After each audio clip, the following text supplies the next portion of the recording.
skip to content, bringing an end to one of the most wide-open Best Picture races in years, The Shape of Water, a fantastical fable about a mute woman who falls in love with an aquatic creature, claimed the top prize Sunday night at the 90th Academy Awards, beating out a strong field of 8 rivals that included box office hits like Dunkirk and Get Out, as well as smaller, more intimate fare such as Call Me By Your Name and Lady Bird.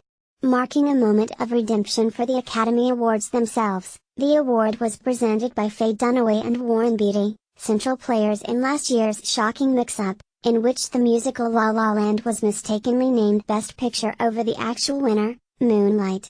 This year, when you hear your name called, don't get up right away, returning host Jimmy Kimmel joked in one of several nods to the bungle throughout the night. Give us a minute.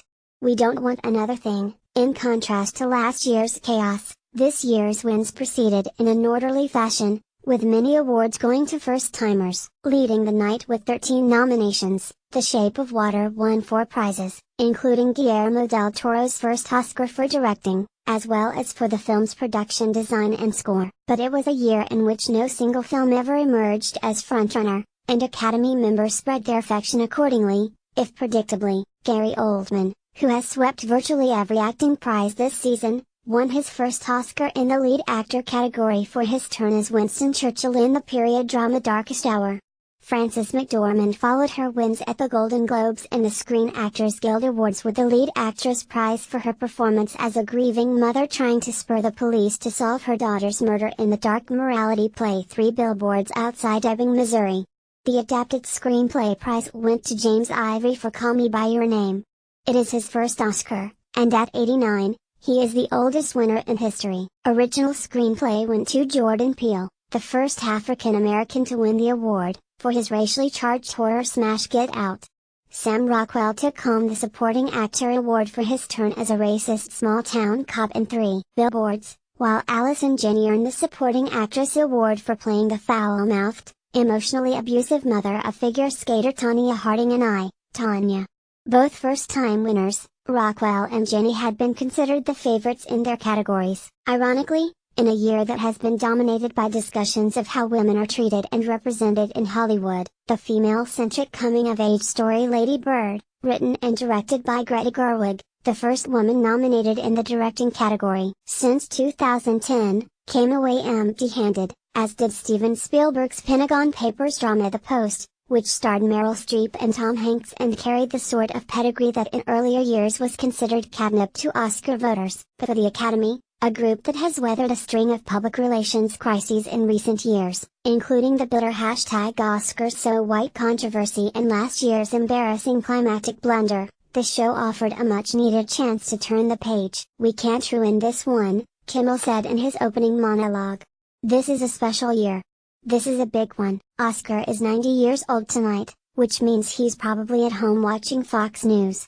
In recognition of that 90th anniversary, returning producers Jennifer Todd and Michael DeLuca stuffed the show with the sort of classic film highlight reels and extravagant musical numbers that have often been a hallmark of the Oscars throughout its history. In a somewhat unsuccessful attempt to trim the show's typically bloated running time, Kimmel offered a brand new jet ski to the winner who did the evening's shortest acceptance speech. But beneath the warm veneer of nostalgia, there were major landmines to navigate involving issues of representation and inclusion, lending the evening a sometimes uneasy push and pull between an upbeat celebration of all that Hollywood stands for and a sober critique of where it falls short of its own lofty ideals. In the weeks leading up to the Oscars, many speculated about how the show, the very purpose of which is to present the film industry in the best possible light, would address the sexual harassment scandals that have roiled Hollywood in recent months and dominated earlier award ceremonies this season. In October, the Academy expelled disgraced film mogul Harvey Weinstein, a man who for a time was virtually synonymous with the Oscars,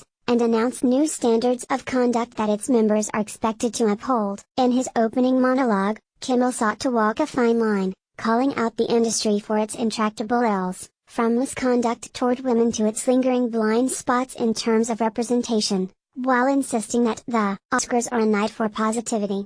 Going relatively easy on President Trump compared with his first time hosting last year, Kimmel instead devoted a large portion of his opening monologue to the industry's treatment of women. With the exception of Weinstein, He didn't call out any of the other men who've been accused of sexual harassment in recent months by name. Instead, he took a broader swipe at Hollywood's men as a whole. Oscar is the most beloved and respected man in Hollywood, and there's a very good reason why, Kimmel cracked. Just look at him, keeps his hands where you can see them, never says a rude word and, most importantly, no penis at all. He is literally a statue of limitations, and that's the kind of men we need more of in this town.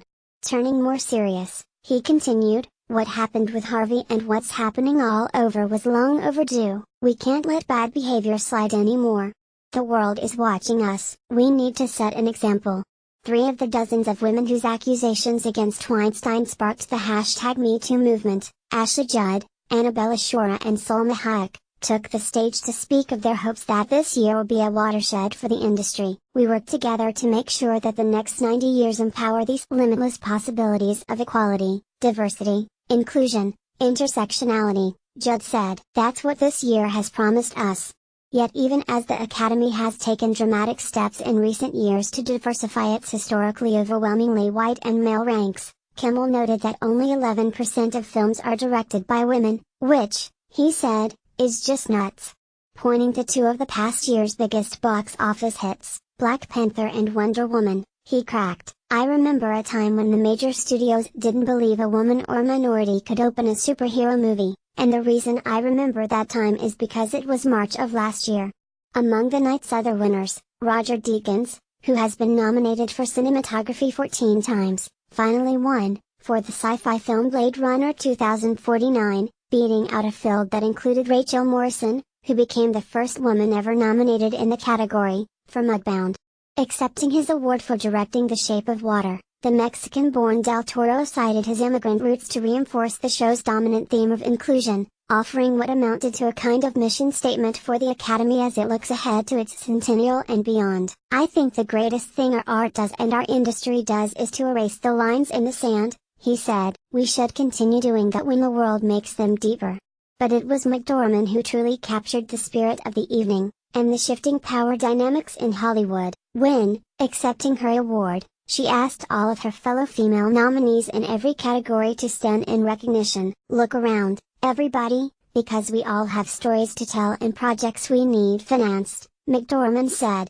Don't talk to us about it at the parties tonight. Invite us into your office in a couple of days, or you can come to ours, whichever suits you best, and we'll tell you all about them.